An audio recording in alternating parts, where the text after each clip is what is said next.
చాలామంది అంటుంటారు, ఏంటి ఫుడ్ పెట్టట్లేదా, నీలాగే మీ పిల్లల్ని కూడా తయారు చేస్తావా, సరిగ్గా ఫుడ్ పెట్టు, వాళ్ళకి ఫుడ్ పెడితేనే కదా బలంగా ఉండేది, ఇవి పెట్టు అవి పెట్టు, అలా చేయి ఇలా చేయి అని చాలా సలహాలు ఇస్తారు.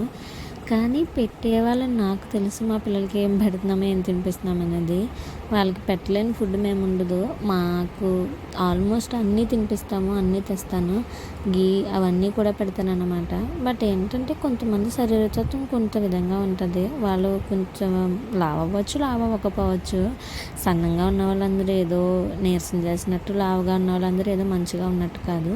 ఎవరి శరీరతత్వాన్ని బట్టి వాళ్ళకి ఎలా ఉంటుంది. నిన్నైతే అమ్మమ్మ వాళ్ళ ఇంటికి వెళ్ళాను అనమాట, ఒక చిన్న పని మీద. ఒకప్పుడు ఇదంతా ఎంత మంచిగా ఉండేదో, ఇప్పుడు ఇలా పిచ్చి పిచ్చిగా పొలాలు ఇంకా చెట్లు మొక్కలు వచ్చేసాయి.